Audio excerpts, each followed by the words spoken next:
Don't stress over not sticking to your New Year's resolutions. Let's begin. This is Debt Free in 30. Here's your host, Doug Hoyes. This is the first episode of Debt Free in 30 for 2024. It's the end of the first week of January, and if you're like everybody else in the world, you have already broken your New Year's resolutions. Should you stress over it? No. First of all, things are not as they appear. Just because some influencer on Instagram says they're doing great on their New Year's resolutions doesn't mean they are. Sometimes things are fake. Sometimes it's just a guy standing in front of a green screen with a computer-generated background. But I digress. In my humble opinion, New Year's resolutions are a waste of time, and I'll tell you why, and I'll also tell you what you can do instead of New Year's resolutions. First, why is it that we make New Year's resolutions, but then we don't keep them?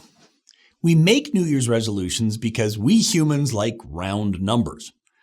I guess January 1st isn't really a round number, but it is the start of a new calendar year, and we give the first day of the year excess significance. I get it. We just had Christmas and the holidays, and we ate too much and spent too much, so January is a logical time to get back on track. But there is nothing mathematically significant about January 1st. It's an arbitrary date. If you have kids, the real start of the year is the day after Labor Day when the summer holidays end and your kids go back to school. That would be a more logical day to resolve to do your homework or whatever else it is you have to do. But okay, January is the start of a new year, so we think it's important. So why do New Year's resolutions fail? Well, one reason is that we think too big. If my resolution is that I'm going to get up at 5 a.m. and spend 2 hours at the gym every day, that's probably not achievable. You've got a better chance of achieving your resolutions if they are smaller and more manageable. If you resolve to park your car at the far end of the parking lot when you go to work, or you resolve to get off one stop early when you take the bus, that's a manageable resolution. Getting up at 5 a.m., not so much. But I think the bigger reason why we don't keep up with our resolutions is we didn't really think them through. We weren't really ready for a change. Now, just to be clear, I'm not a fan of arbitrary resolutions, but I am a fan of making a plan. The new year is a good time to reflect on where you're at and where you want to be and make a plan to get there. So here's my advice. Ask yourself 2 questions. Question number 1, what do I want? That's a tricky question because we all want a lot of stuff, so you have to figure out your priorities. At this time of year, we all want to get into better shape. I know I ate too much over the holidays, so I've got to start my diet and start an exercise program. Cool. But I also want to spend more time with my family and take a course and read some books and do a bunch of other stuff. And there are only so many hours in a day, so I have to decide what I really want. What are my priorities? But then comes the second question, and this question is the most important question. What kind of person am I? Let me ask you this question. Have you ever gone swimming? Well, sure you have. When you go swimming, do you jump right in or do you go in slowly? I'm not a psychologist, I just play one on this podcast, but I assume there's a difference between people who jump right in or who go in slowly.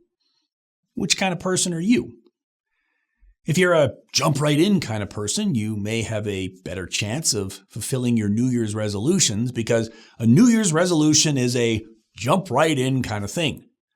My point is that if you know what kind of person you are, you've got a better chance of coming up with a plan to achieve whatever goal it is that you've set for yourself. There was a study published in the European Journal of Social Psychology in 2009 by Phillipa Lally, who concluded that it takes somewhere between 18 to 254 days to establish a new habit. The study examined the habits of 96 people over a 12-week period. Now, 12 weeks is 84 days, so they had to do some extrapolating to come up with the upper limit of 254 days, but the study still has some useful conclusions. Some of the habits that the participants chose were easy, like drinking a bottle of water with lunch. Others were, a little more difficult, like going for a 15-minute run before dinner. I assumed the easier the task, the easier it was to form a habit. The average time to form a new habit was 66 days. That's just over a couple of months. So if it's early January and you're already failing on your New Year's resolutions, don't worry, that's to be expected. You need to keep at it until at least the month of March to truly establish a new habit. One other interesting tidbit from the study. The researchers found that missing one opportunity to perform the behavior did not materially affect the habit formation process. So if you miss a day, don't sweat it. You can get back on track tomorrow. So back to exercise. If you want to exercise more, are you the kind of person who jumps right in or eases in slowly? You may have a better chance of success if you ease in slowly because you want to keep it up for 3 months to truly establish the habit. If you start fast and get injured or burned out, well, you won't have had enough time to establish a habit and you're done. So don't bite off more than you can chew. Make progress in very small increments and it will add up. Diet, same thing. Start by eliminating that bag of cookies you buy every week and work up from there. But this podcast isn't about fitness or food, it's about money, specifically debt. So if you have a lot of debt and you want to be debt-free, what kind of resolution can you make? Well, don't make a resolution, make a plan. The first step to reducing debt is to stop increasing debt. You have to get to the point where your credit card balance is at least remaining stable each month. There's 2 ways to do that. You either have to cut your spending or you've got to increase your income. That's it. There are no other magic solutions other than winning the lottery or inheriting a bunch of money, and I don't know how to do that, so let's stick to income and expenses. Can you make a New Year's resolution to increase your income? Well, maybe, but probably making a plan is better. How can you increase your income? I don't know, but here's some ideas. Get a new higher paying job. That's a good option, but not easy. So if you want to get a better job, make a plan. Talk to people you know, figure out what jobs you're qualified for, and figure out what you need to do to get that better job. Do you need to take a course to update your skills? Make a plan to take the course. Do you need to freshen up your resume to find a better job? Okay, well, get working on it. Do you need to do some networking? Great. Figure out what industry associations you need to join or conferences you need to go to or whatever you need to do and make a plan to do it. A New Year's resolution is somewhat vague. A plan is specific. You figure out what you need to do and make a plan to do it. Okay, that's increasing your income, which is easier said than done. What about decreasing your expenses? Well, again, it's not easy, but it starts with making a plan. Make a list of everything you spend money on each month. Log into your banking app and download everything you spent money on your debit card or credit card and figure out what it costs to live each month. Now, I could have told you to make a budget, but I don't like budgets, which is why I said to make a list.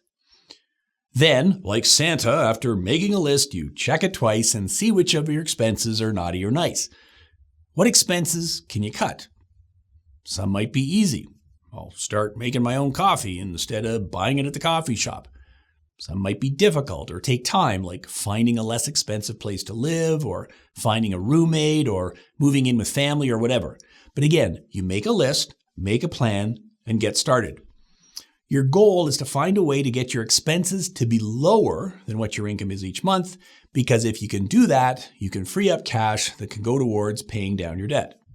And then you make a debt repayment plan. You make a list of all your debts and sort it by highest interest rate to lowest, and make your minimum payments each month and put whatever extra you have against the highest interest rate debts. It's not easy. It takes time, and most importantly, it takes a plan. Any time is a good time to make a plan. The start of a new year is a good time to make a plan, but not a resolution. Not some nebulous idea of what you think you might want to accomplish. A plan with action items. Now, I'm not saying this is some magic formula that I thought up. I didn't invent any of these concepts. It's largely common sense, but common sense is not very common these days. It takes work, but the benefits are worth it. So, Don't worry if you've already broken your New Year's resolutions. That's fine. It happens to everyone. But the year is still young. Make a plan. You've got this. It'll work. And just give it some time. And if you want more thoughts on this, I put a link in the show notes to a podcast I did on systems versus goals. The best plan involves implementing a system, so click the link below and listen to that podcast next. I know this podcast was shorter than normal, but combine it with the systems podcast and you've got more than 30 minutes of listening enjoyment. That's our show for today. As always, if you're watching on YouTube, please like, subscribe, and hit the notification bell. If you're listening to this the podcast on the audio version on Spotify, Apple Podcasts, or any other podcasting app, please follow or subscribe so you are notified of each new episode when it's released on Saturday morning. So, click the link and listen to the Systems and Goals podcast. Thanks for listening. Until next week, I'm Doug Hoyes. That was Debt Free in 30.